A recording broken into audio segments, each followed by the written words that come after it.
This isn't Big Mouth. You're not gonna see it. Job interviews. Oh my God!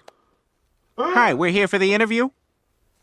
Peter Griffin in prison singing about his milkshakes for the rest of his life. Do it! My milkshake brings all the boys to the yard. It's better than yours. Damn right, I can teach you, but I have to. That is so I'll funny, be man. covering his offenses in order of sentence length, starting with stupid misdemeanors and ending with very gruesome and just downright evil acts of terror. Hearing the name Peter Griffin and the word in the same sentence sounds completely bizarre, but believe it or not, he did actually become one in the show. Peter loses his job and sees it as an opportunity to pursue his dream career. Prostitute?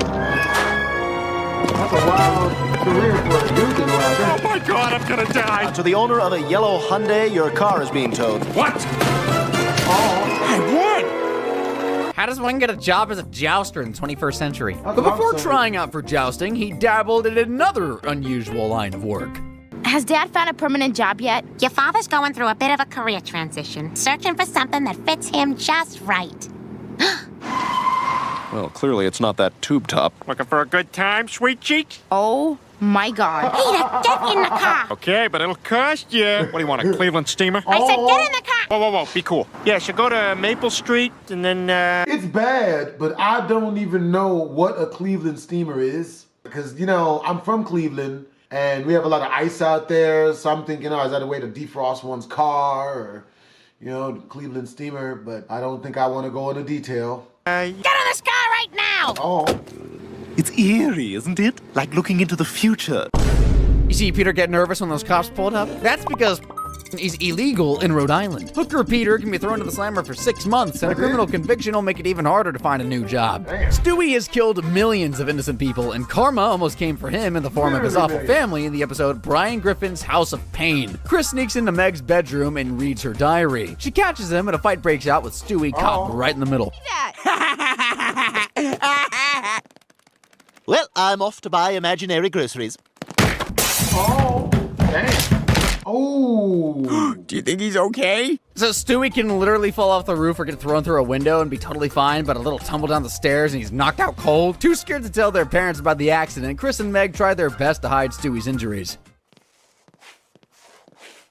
Oh, look at my little cowboy. He must be starving. Hey, how's the food, Stewie? Oi, blimey, it's a right delicious hot. Peter finally recognizes something is up, and Chris and Meg come clean. But Peter never takes Stewie to the hospital. He just tries to blame the accident on Lois. Oh my God! Stewie! looks like you ran over him, Lois. And Lois is utterly heartbroken for like 2 seconds. Oh no! He's unconscious! Peter, we have to cover this up. Yeah, but what? Find a way to pin this on someone else. I love you so much right now. Let's go. You're probably wondering if the little guy is dead. I thought the same. But Stewie does make a reappearance in the end credits of the episode. Hey, I just found out it's November. What the f*** happened? Not bothering to take his badly injured and unconscious baby to the hospital is definitely child endangerment, and Peter can be sentenced to 3 years in the Quahog City Jail. And I'm surprised this didn't become a manslaughter segment. I'm telling you, Stewie's football head must be made of steel for him to survive that. Peter Griffin is a super selfish guy, and he once committed charity fraud for the dumbest reason. Peter is watching Gumball 2, Gumball Beats Justice, and becomes upset when he finds out NBC has canceled the show. A few days later, he sees something on the TV that gives him a very shameful idea. A terminally ill 8-year-old boy got his wish today, thanks to the Grant a Dream Foundation. Back to pass. Here comes the rush. Oh, he sacks like little Johnny should have wished for some blocking. I just thought of a way to get the Gumballs back on the air. Peter takes Chris to the Grant a Dream Foundation and convinces them that his son is dying. I'm telling you, Chris is dying 10 times worse. Very rare disease called, tumor syphilis. Oh, sounds sexy. Take a look. He's growing nipples. Sexy. They look like pepperonis. See, look, they're coming right off. Well, that's the sickest boy I've ever seen. Get me the president of television. You know what? I don't think I'll order that pizza after all. The Grant the Dream Foundation agrees to grant Chris his dying wish to see Gumball 2, Gumball Beats Justice back on air. But they also want to film Chris's death for publicity. Pretty soon, a camera crew and a group of mourners turn up at the Griffin household. Go home, Chris Griffin, you're so brave. A smile on your face and a bounce in your step as they dig your grave. As they dig your grave. Whoa. A furious Lois warns Peter that he could go to prison for fraud, and acting out of desperation, the fat man claims Chris has been miraculously cured. There's only one way out of this. Chris is all better. I cured him. I have divine powers. Okay, safe drive. What do you have to say to that? I'm not going to jail. Best of all, Gumble the Gumble is back on the air. Amazingly, that just gets him off the hook, but what would have happened if he had been caught? Well, he'd certainly be charged with fraud, and that would mean 3 years in the clink. So now Peter has lost his favorite TV show and his freedom. But let me tell you, knowing what comes next, that's the least of what this jerk deserves. Besides bullying his daughter Meg and watching TV, Peter Griffin's favorite thing to do is drink. But sometimes he has one too many and gets behind the wheel. Peter and Brian go to the movies, but they end up causing the biggest scene in the theater. Lisa, get away from him. He's a Nazi. Sit down! Move! Stop blocking the screen, you jerk! Buddy, step away from the young lady. And Zaring, you asked for it. They are both arrested and forced to attend a 12-step AA program, which they ruin for everyone attending. Hey, anyone in the house addicted to alcohol? I enjoy alcohol. I can't hear you. Mr. Griffin, alcohol is forbidden at our meetings. I have never seen a duller bunch of pathetic bastards in my life. Yeah, you all stopped drinking because you were hurting your loved ones. Can't hurt them if they don't know you're drunk. Let's make this our sanctuary. I wants me that beer. I can't tell if what they did was cool or another level of douchebaggery. When the meeting is over, Peter drives home drunk, but he gets instant karma, thankfully.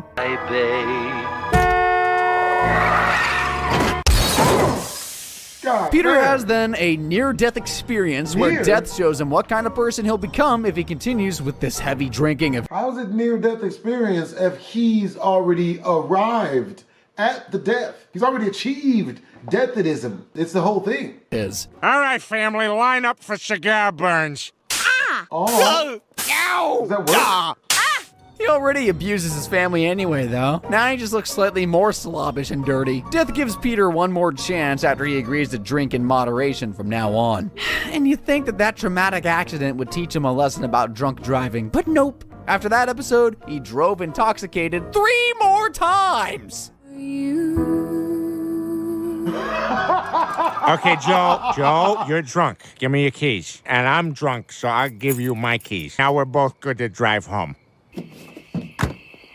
You been drinking tonight, sir? No, officer. Okay, I'm gonna need you to step out of the car and walk.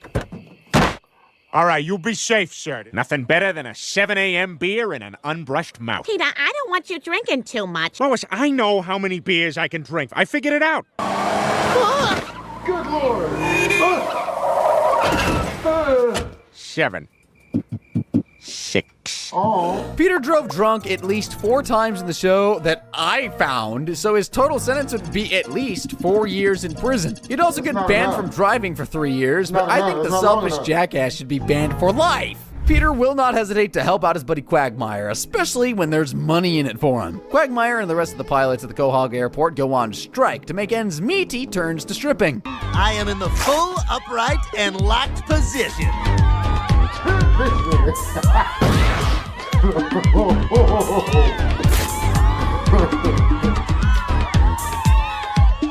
Women really like that too, man. They really with that. That scene becomes even weirder when you think about the fact that Quagmire's in his 60s, by the way. But stripping isn't enough for Glenn, and he soon finds himself making money as a full-blown... Unfortunately, a lonely old lady tries to dupe him over. Luckily, his pal Peter can force her to pay up. Hey, you didn't pay my friend. Stop it! I can do this all day. I love buttons. Fine, here's your money. She's lucky Peter didn't kick the door in and knock her lights out. You know how quickly he can turn violent. Quagmire offers Peter a cut, marking the beginning of Peter's pimp career. I'm really glad they show him using condoms, yo. For real, for real. Like, that's for real. I appreciate that.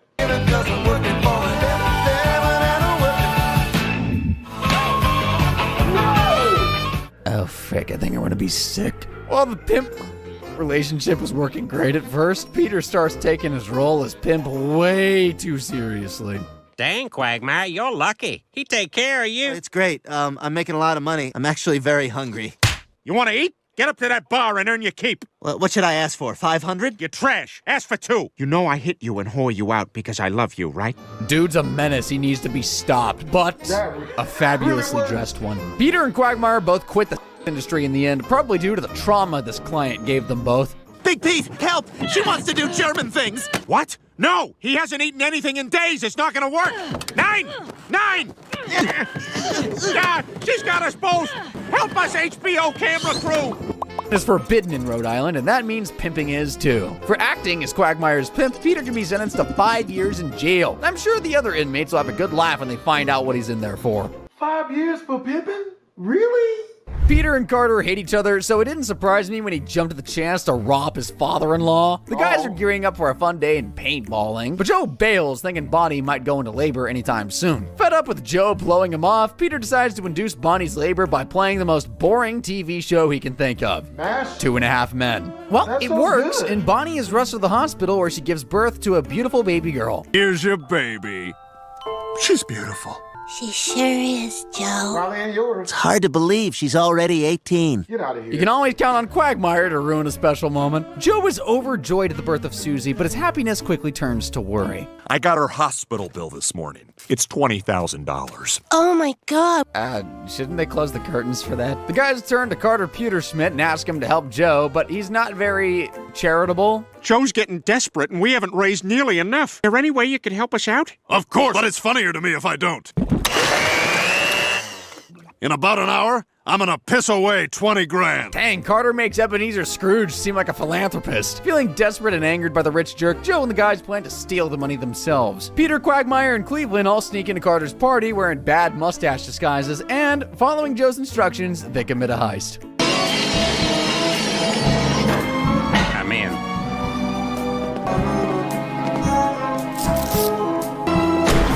Holy crap, there's another door! I knew Cleveland was so talented. They finally get to the money undetected, but just as they're about to get their criminal hands on the 20 grand, Lois confronts Joe. But think about your beautiful little girl. You'll miss running after her as she learns to walk. I mean, riding bikes with her as dancing at a wedding. You know what you're doing is wrong, and you know how to make it right. Guys, put the money back and get out of there. I guess parking the CCTV van right outside the Griffin's house wasn't a very smart idea, huh? Had that not happened, Peter, Quagmire, Cleveland, and Joe would all be charged with burglary, and a guilty verdict would mean 5 years in prison. But hey, it'll just be like hanging out at the Drunken Glam together, except there's no booze and there are bars on the windows. Dang, they get 5 years for burglary, huh? Oh. Being kind of messed up in the head and not giving a damn about what other people think, Peter Griffin gets nude whenever he feels like it. While he walks around his home stark naked probably on the daily, he's also known to strip off in numerous locations, such as parking lots.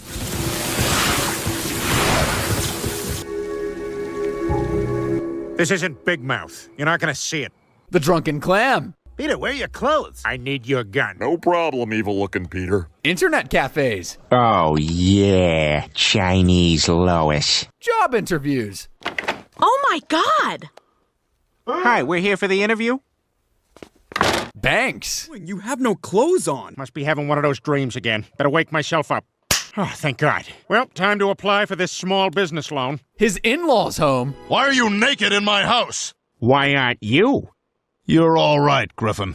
And live television sets. The playoff game between Streaking, unrelated. Public nudity is a crime in Rhode Island. It's called indecent exposure, and Peter could be sentenced to 1 year in jail each time he was caught in his birthday suit outside home. Although that's 7 years in the big house, I bet he'll only spend like half that time in his orange jumpsuit. We can all agree that Peter can't go 2 hours or so without food, but we probably never expected him to eat a person. I mean, I didn't. Peter, Quagmire, Joe, and Cleveland are enjoying a fishing trip together, but the fun gets spoiled by a hurricane which drags them out to sea and destroys their boat. Luckily, they can build a raft with some extra items Quagmire brought with him on the trip. It's lucky you packed so many blow-up dolls, Quagmire. Be careful. The tiniest prick will pop these things. Quagmire, Cleveland, and Joe survive days on Quagmire doll raft without food, but Peter doesn't even get a single hunger pang. Hey, what's that? What? You bastard! You have food? I don't know what you're talking about. Peter! Yeah, see, now this is why I didn't say anything. I knew you were gonna get like this. And I bet the fricker started hacking off Joe's legs within 5 minutes of being lost at sea. Because they're eventually presumed dead at sea, and Brian swoops at this opportunity to marry Lois. Months pass, and the guys are still alive on the desert island the raft was washed up on. Believing that they don't have long left to live, Peter suggests that they do something to make their last moments a bit more interesting. All right, fellas, we've been out here for months, and being that there's no women around, we're gonna have to have an... Anybody? No. No. Yeah, me neither. While they didn't enjoy the it would ultimately save their lives by attracting the attention of tourists on a passing cruise ship. I'm sure glad nobody's here to see this. If you look off the left side of the ship, you'll see a bunch of homosexuals. Everyone gets reunited with their loved ones, and Joe even gets a new set of legs from a former death row inmate who was unfortunately a paraplegic also. But enough about that, let's get back to Peter's grotesque act of cannibalism. Cases of cannibalism are so rare that Rhode Island doesn't even have any laws against it, which is slightly concerning. However, there is a law against mutilation. For cutting off Joe's legs, Peter can be sentenced to 20 years in the slammer, with only 3 meals a day. Everybody better keep an eye on their legs. If you're like me, you also thought Peter was just born a dumbass, but maybe he's actually brain damaged from all the hardcore drugs he's experimented with, like steroids. Peter, could you please pass the potatoes? Damn it, Meg! Ooh. What the hell are you doing? Jeez, this sucks worse than that time I did cocaine with Carl Malden. Crack? Peter, what are you doing? Crack? What the Hey, at least I'm not drinking, Brian. Ecstasy? We did ecstasy. Kids, don't do it. It's too awesome. If you hate pure, unconditional love, definitely do not try this drug. I would never Meth? try it. All right, guys, looks like I'm really liking meth. No. Hey, guys, I need money. Like now. Like good. yesterday. Like now. Crystal meth? I am so f***ing ready. And fentanyl. You know what gilf means, right? God, I love fentanyl. You said it, pal. Jeez, he must know every drug dealer in town. For possessing all those illegal drugs, Peter can be in prison for a total of like 21 years. That's 3 years for each type of drug he took. I guess he really should have listened to his own advice in season 1. Believe me, Chris, you don't want to mess with drugs. I tried them once. Things got way too real. Well, the show is called Family Guy. Peter Griffin couldn't really care less about his family, especially his in-laws. When Peter catches his father-in-law, Carter Pewterschmidt, getting a little too cozy with another woman, he ends up getting some unsavory ideas. Ah, that was excellent. Oh, my God. Mr. Pewterschmidt, you're having an affair? This is my sister. Ew. No, I'm impotent. I mean, she looked at me while I did it to myself. Ew. I mean, she's a man. Ew. We need more E's and W's down here now! She looked at me while I did it to myself. Peter stays silent about the affair at first, but after a few drinks at the Drunken Clam, the guys convince him to use the situation to his advantage. He heads to the Pewterschmidts and blackmails Carter, but not for money. Staying true to his character, Peter demands his father-in-law participate in whatever silly activities he says, and that includes a limo joust.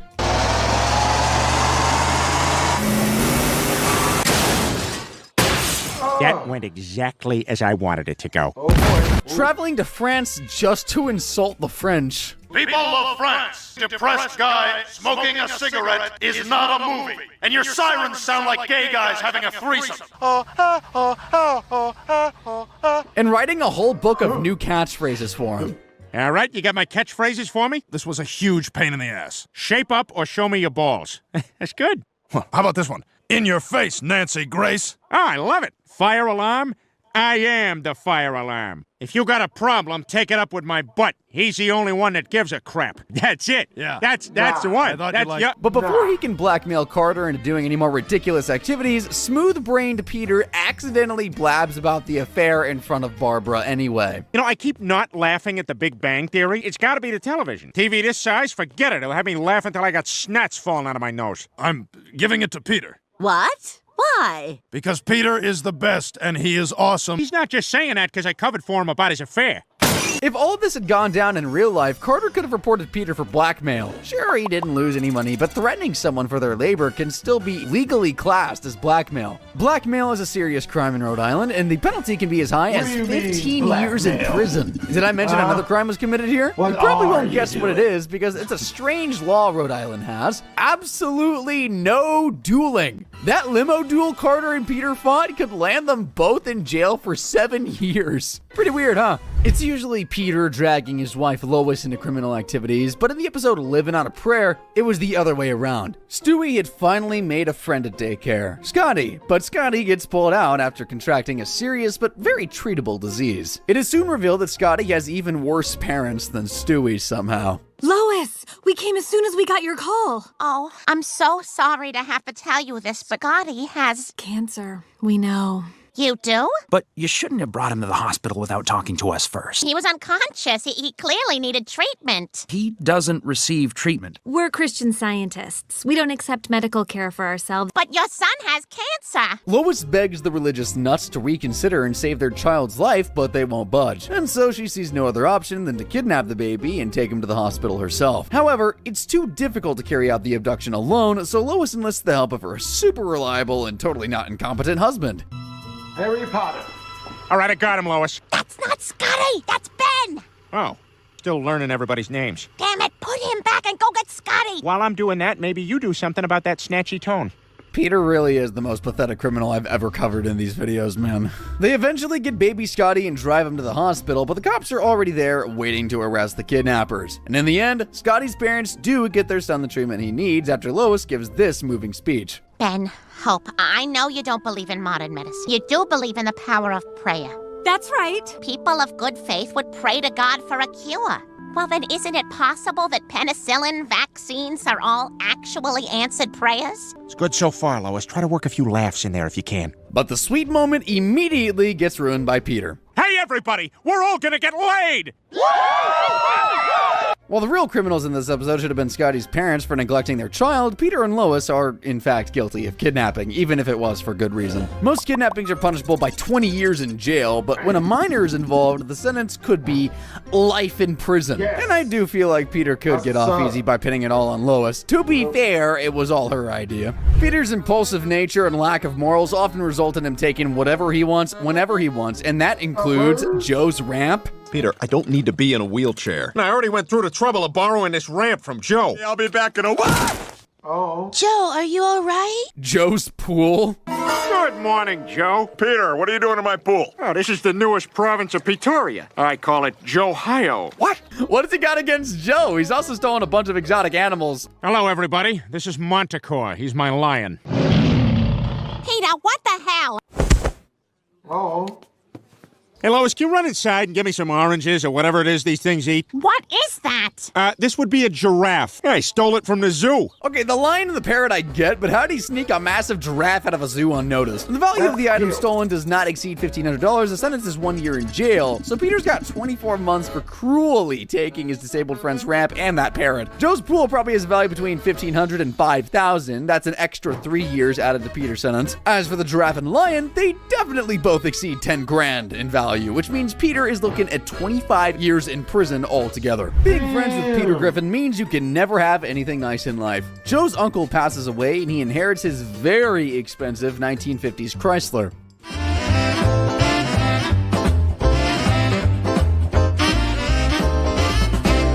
That really is a nice car, though. I can't believe I'm actually jealous of a cartoon character. Peter, Quagmire, and Cleveland show up, and naturally, they want to ride in the cool car.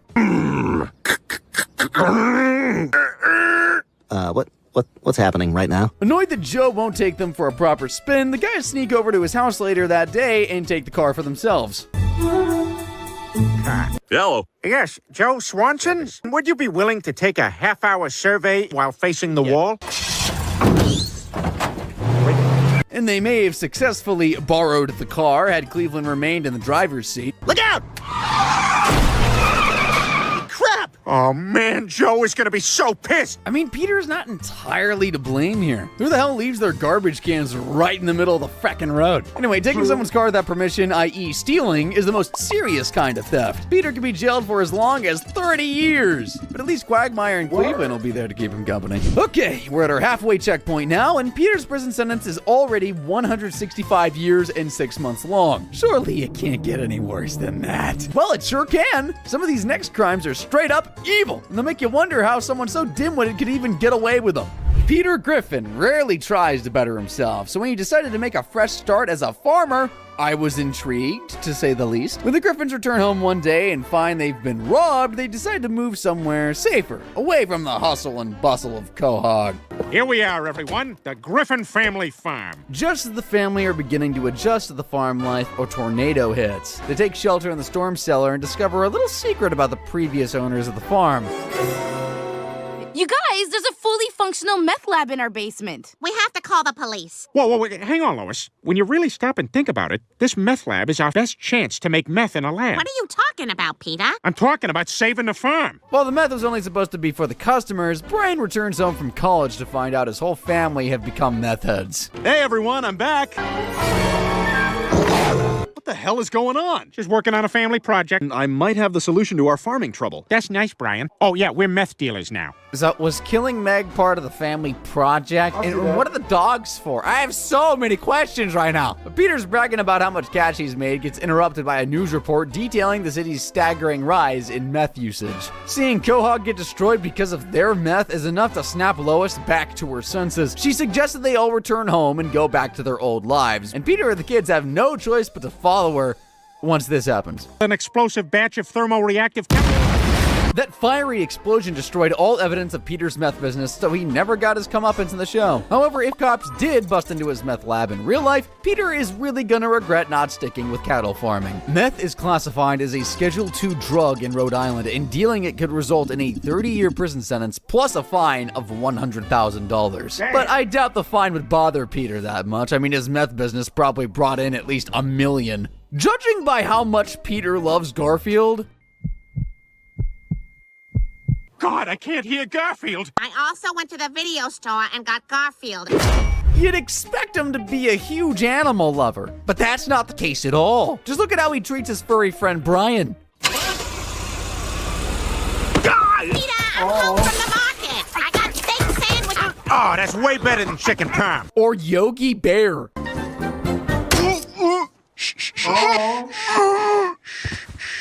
And all those other small innocent animals. Hey there, you must be Huck. Great to finally meet you. I'm gonna stab you for your blood. Oh, come on. Shot in the pool in the last one. Ah!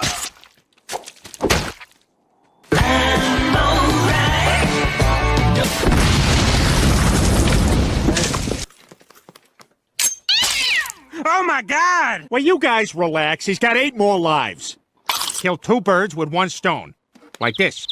Stewie might not have inherited his dad's low IQ, but he definitely got his evil personality. Animal cruelty is punishable by 5 years in prison. I showed you 6 cases of this, so that means Peter's gonna be locked away for at least 30 years. And I hope those bars on his window are darn thick. We sure as hell don't want any birds accidentally flying into that cell. Peter always ends up destroying Cleveland's house with his stupid antics. What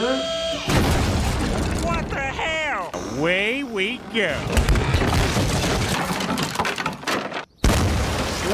No.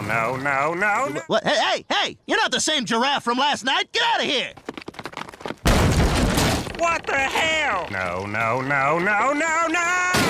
Cleveland's home insurance must be through the roof, dude. No pun intended. The penalty for criminal property damage in Rhode Island is 5 years in jail and a fine of 3 times the amount of damage caused. Peter destroyed Cleveland's house 9 times throughout the show. That means Mr. Griffin's looking at about 45 years in prison and a fine of, $100,000. Again.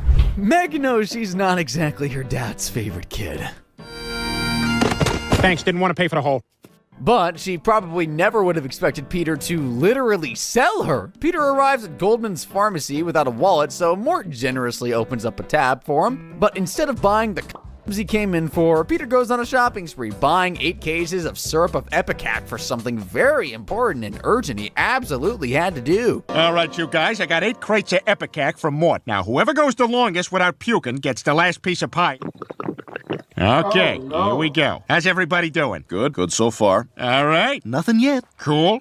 That's from the bake sale that Lois was... One down. I know somebody who won't be having any... You feel funny. Well, I feel fine. I guess I'm gonna... That means I win. I get to eat... Oh, God. Oh, my God, my insides are on fire. You better get ready to vomit again because he owes Mort $34,000. Unable to pay off the debt, Peter makes a very illegal and unethical trade with Mort. Listen, I got another idea. What if I sold you my daughter? Huh? What? Yep, all you gotta do is sign this contract. You can't sell me, you fat son of a bitch! While Meg is initially sold to become Neil's love interest, he soon becomes interested in another girl, and Mort finds another purpose for Meg. Boy, this was a better acquisition than I thought.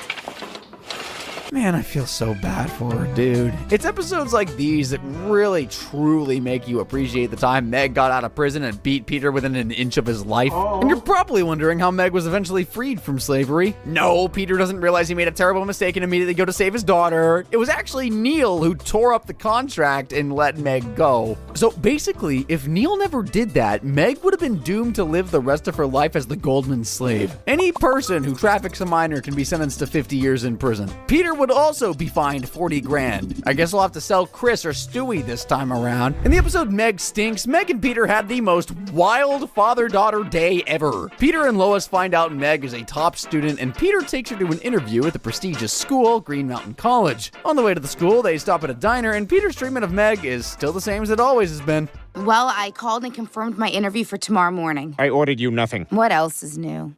But when he finds out that Meg likes the same music as him and knows he's afraid of guacamole, he begins warming up to his daughter just a little. Meg is so ecstatic to finally be bonding with her father that she agrees to gate crash a party instead of attending her very important interview. Let's go. Yes! I gotta take a whiz. I got a whiz too. You got a funny little wiener, but you're a nice guy, Meg. I'm just gonna pretend like I didn't see that. Lois is pissed when they get home, but Meg's just happy that she got to bond with her father. Lois warns that Peter will ruin her future if she continues hanging out with him like that, and she couldn't have been more right. Meg, you've probably wondered how on earth I pay for all my shenanigans. This is a robbery! If this bitch moves, shoot him in the eye! I don't want to do this! You have to! We're buying a zebra! Dad! There's no time to argue. Who's the manager here? I am. What are you doing? You said if he moves, shoot him! Oh, I'll get the car. Kill everyone else. The penalty for robbery is usually 5 years in jail, but the use of a weapon bumps it up to 10. And by bringing Meg along, Peter could also be charged with contributing to the delinquency of a minor, but a conviction would only add an extra year to his sentence. And assuming they really did kill everyone else at the bank, that's another 75 years for murder. I think after all this, Meg will be grateful her father ignores her existence most of the time. At least then he can't get her into trouble. If there's one piece of advice I could give to every inhabitant of Quahog, it would be to stay the hell away from Peter Griffin. He only knows how to solve problems with his fists and is quite literally the king of beating people up. See for yourself. Peter, what are you clenching in that fist there? What's your name? Derek. What's your name? Michael. You're Derek now. There's gotta be a better way. He's got a knife! Oh. Bingo, bitches! Bingo. Hey, Peter, my kid's selling Girl Scout cookies. Is that oxygen for Ed's retirement cake? Secret Santa? Carpool info? Finally! Now I can get myself to the... Jeez, I think someone needs some anger management therapy. Assault is punishable by 20 years in prison, so Peter's looking at least 160 years in the Stony Lonesome from this alone. And honestly, man, beating somebody up get you 20 years? Man, come on, bro. They don't let us have no fun no more, man. That's it.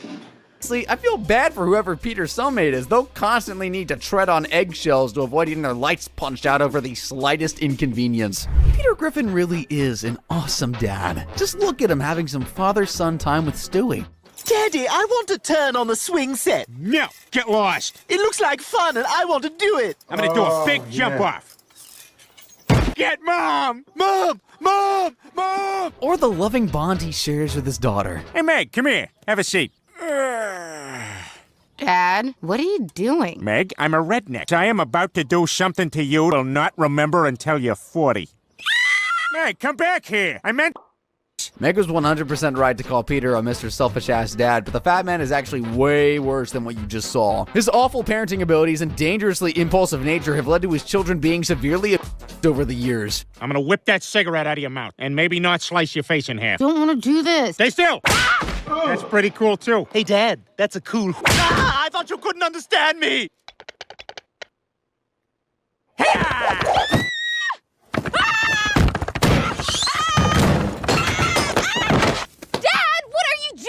gonna hurt for about 3 weeks. What the hell? And you fatso, punch your baby in the face. I did good, Meg. Shut up. I'm trying to watch my program. Well, Chris, look, Mom's naked. You creep. We're gonna try for every single Emmy category, starting with Best Stunt Performance. Peter, I don't think that's a category. Best Documentary. And Peter's violence toward children don't stop at his own. Check this out.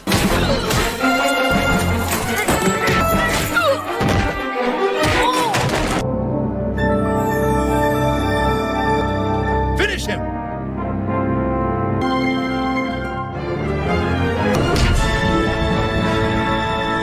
Hey, that is the last time you were gonna pull that crap. Do you hear me? Now you are gonna hold down that football until Charlie Brown kicks it. Yes. Now, go ahead, Charlie. You're a poop nose. Yep, that is. Yep. They won't do that again. He probably gonna You do see that again. fire extinguisher there? That's enough! Dad, that's enough! That's enough, Dad! Peter, the boat's right there. We'll totally make it. Literally standing on the boat. Made it! And here's the fun fact for you. Peter Griffin was actually based on a security guard at the college Seth MacFarlane went to. I sure as hell wouldn't want to have been that guy's kid. Peter clearly inflicted enough damage on the kids to be charged with first-degree charges. He'd be sentenced to 20 years per account of so the kitty beater would be caged for 280 years. And child abusers are notoriously hated by other inmates, so hopefully Peter will be in for a taste of his own medicine. Remember the episode Amish Guy? The one where Peter tried to massacre around 20 Amish farmers? The Griffin's car breaks down on the way home from Six Flags, leaving them stranded in Amish country. They end up staying at an inn, and Meg falls in love with an Amish boy named Eli. However, Eli's father, Ezekiel, is not impressed with Meg. As for you, I suggest you stay away from my son, you harlot. Meg runs to Peter crying, and he tries to win over Ezekiel by showing him rock music. This causes an angry mob to descend on the inn, and the Griffins escape the Amish on a horse and cart. They finally arrive home, but they find their house has been completely vandalized. Peter heads back to Amish country to put a violent end to the feud.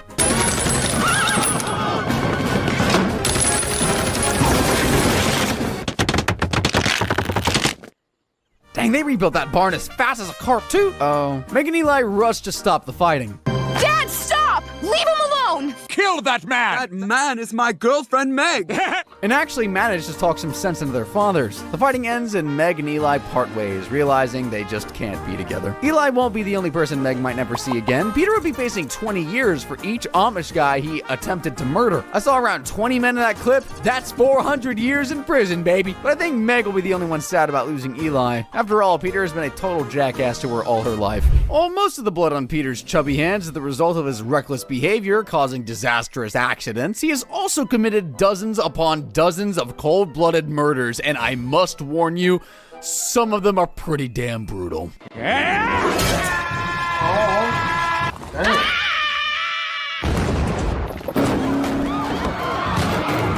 But wait, there's more! Kill it! Kill it! That's different. Hi, Dad. My name is Peter, too!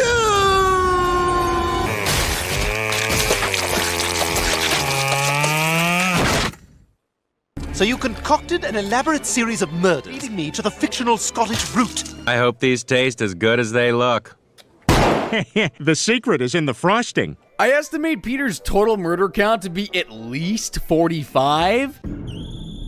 That means he's a literal serial killer roaming the streets of Quahog. A life sentence for murder in Rhode Island can be 25 years, so Peter's sentence for this would be 1,125 years at the minimum. What happens in Vegas stays in Vegas, and for Peter Griffin, that includes participating in a terrorist plot. Peter and the guys take up skydiving to make their lives less boring, but Peter becomes addicted to the thrill of it and ends up getting hurt badly. The ground! Damn it! The Eiffel Tower. Oh, cool, I'm in Paris. Oh, crap, I'm in Vegas. While recovering in the hospital, Peter befriends a Muslim named Muhammad. Muhammad introduces Peter to Islamic culture and decides to become a Muslim. One day, Peter attends a Muslim meetup with Muhammad, and he really should have paid attention to the topic of conversation. I told you, he's the perfect man to help us blow up the Quahog Bridge. Oh my God! Everybody down! So are these toys just like to take? Blissfully unaware that he's part of the plot to blow up the Quahog Bridge now, Peter plants a van on the bridge filled with explosives. Luckily, the terrorists are apprehended by Joe and put behind bars. To celebrate the foiled plot, Peter dials the drunken clam to reserve a table, but the terrorists have already hooked up his phone to the bomb. Yeah, I think we could all use a drink. Call Horace and tell him to get our table ready. Peter, did you just... Let's go. And obliterating that bridge isn't the only act of terrorism Peter has committed. Remember that time he and Lois became anti-vaxxers? Stewie becomes injured after Peter tries to kill a bat. I got you now, Bat Damon. I named you Bat Damon. And now I want you to live. Ow! You can beat me, but I am who I am! Hey, maybe if he aimed that racket a little to the left, he could have whacked Stewie's head into a normal shape again. Lois and Peter take the baby to the hospital where the doctor offers him a vaccination, but after reading about the potential side effects, they become anti-vaxxers. To spread the word about how harmful vaccines are, Lois and Peter stage a protest in the park that'll give you secondhand embarrassment as it did me. Parents of Quahog, number of childhood vaccines has tripled in the last generation because heartless corporations make billions of dollars, garbage, and poison upon our children. But after every kid at Stewie's preschool falls ill with measles, Lois realizes she was wrong and wants to get Stewie vaccinated after all. Unfortunately, the little guy and everyone in town is gonna have to wait to get their shots. Yeah, it might be a little too late for that. Destroyed all the vaccines in town. That's one way to do it.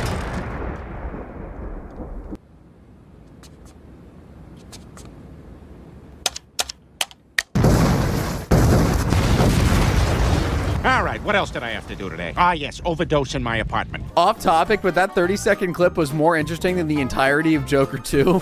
Terrorism is a Class X felony everywhere in the US, and a conviction means life in prison without parole, period. But if Peter was just charged with murdering all those people on the bridge and at the vaccine factory, his sentence would be 25,000 years. And that's just me assuming 1,000 people died as a result of the carnage. Peter is a great big dumb oaf, and his stupidity and self-centeredness have resulted in dozens of innocent people being killed and maimed in tragic accidents. One of the worst examples of this was the time Peter tried to impress his boss. What do you want, Griffin? Angela, look out your window. Bush billboard next to the children's hospital. Watch this. Oh, God. Oh, my God. This is horrible. Oh, that's terrible. Bless their Oh, okay, yeah. Yeah, I'm assuming he didn't get that promotion. And then there was the time he foolishly jumped through the roof as Mary Poppins. Nanny wanted. Well, that sounds like a good job for an immigrant. We're getting a new nanny. Oh, Jane, I'm ever so excited. I've always imagined the most beautiful... Ah, damn it. While those cases were tragic and all, Peter has caused even worse disasters during his 2-decade feud with Ernie the giant chicken. The conflict has resulted in unimaginable amounts of destruction. We're talking thousands of deaths and millions, maybe even billions worth of property damage. My God, look at all this devastation.